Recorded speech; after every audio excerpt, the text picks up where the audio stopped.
세상은 단 한순간에 무너질 수 있고 사람의 인생은 오직 한 번의 결정으로 갈기갈기 찢길 수 있다.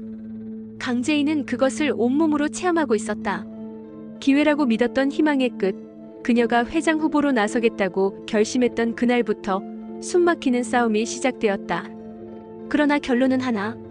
황기찬. 바로 그 남자가 YL그룹의 차기 회장으로 공식 선임된 것이다. 뉴스 속 긴급 속보 자막 아래에는 YL그룹 제4대 회장 황기찬 선임이라는 굵은 활자가 떠 있었고 제인은 멍하니 화면을 바라보며 망연자실했다. 텅 빈 거실. 창밖으로 들어오는 햇살은 따사로웠지만 그녀의 몸은 한기처럼 식어갔다. 머릿속에서 기찬의 웃음소리가 되살아났다. 이겼다 제인아. 넌 나 못 이겨. 아무도 그녀를 부르지 않았고 누구도 그녀를 기다리지 않았다. 회사도 집도 그리고 가족도 모두 그에게 넘어가 버렸다. 그녀는 아무것도 가진 것이 없는 사람이 되어버린 것이다. 한편 구치소에 갇혀있던 최자영은 텔레비전에 나온 속보를 보고 충격을 받는다. 그녀는 어금니를 악문 채 작은 TV를 응시하다 이를 갈며 중얼거렸다. 내 딸 강재인이 아니라 그놈이 회장이 됐다고. 그리고는 주변에 있던 핸드폰을 거칠게 들어올려 바닥에 내던져버렸다. 날카로운 유리 파편이 사방으로 튀고 그 위로 자영의 울음 섞인 분노가 터져나왔다. 이 세상에 정의가 어딨어? 제인이가 정신병원까지 갔다 왔는데 이젠 회장 자리를 뺏겼다고? 그 시각 제인의 집. 이제는 더 이상 그녀의 집이라 부를 수 없는 공간에서 숙자는 그녀를 향해 날선 말들을 퍼붓고 있었다. 너 내 주제도 모르고 아직도 지가 무슨 재벌집 딸내미인 줄 아나 보네. 꼴의 회장이 어쩌고 주제 좀 알아. 숙자의 말은 가시처럼 날아와 제인의 가슴을 찔렀다. 그러나 그녀는 반박하지 않았다. 반박하는 순간 자신이 진짜로 아무것도 아니라는 사실을 인정하게 될까봐. 숙자는 혀를 차며 덧붙였다. 그 잘난 기찬이 너 같은 거 이제 필요 없다 이거지. 그래, 나 같아도 너는 안 데려간다. 제인은 무너졌다. 견딜 수 없이 무너졌다. 강해지려 발버둥쳤지만 거짓과 배신 앞에서는 누구도 강할 수 없었다. 마음의 지붕은 이미 허물어졌고 그녀는 그 잔해 위에 주저앉아 있었다. 그리고 그 밤 강도윤은 술에 취해 길가에 앉아있던 제인을 발견하고는 말없이 그녀를 자신의 집으로 데려간다. 안색은 창백하고 입술은 말라붙은 채 숨소리마저 무기력한 그녀를 바라보며 도윤은 마치 자신의 과거를 되짚는 듯한 감정을 느꼈다. 그녀가 내뱉는 말들은 횡설수설이었지만 모든 의미는 똑같았다. 왜 다 나만 미워해요? 난 뭘 그렇게 잘못했는데? 도윤 씨, 나 좀 그냥 없어졌으면 좋겠어요.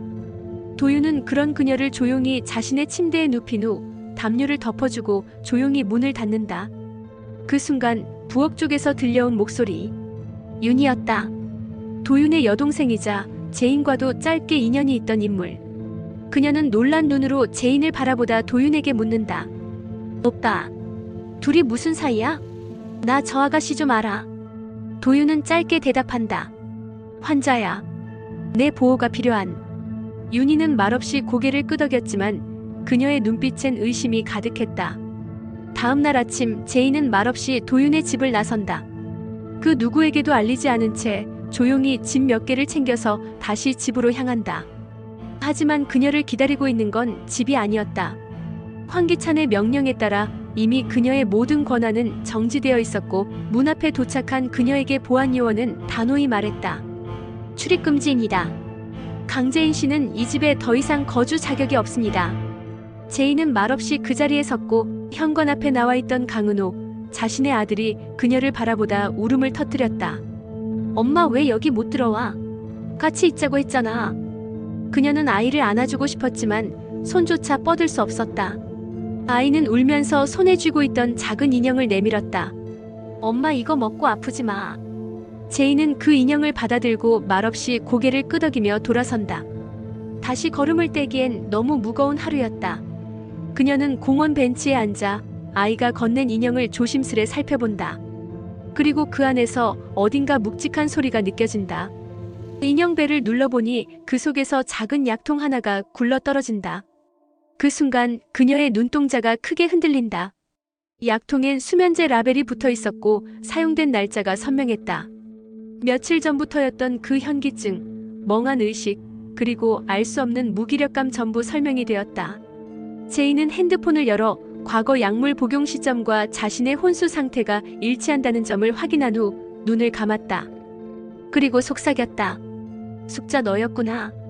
눈물이 흘렀다. 억울함, 분노, 배신. 감정이란 감정은 모두 끌어올랐다.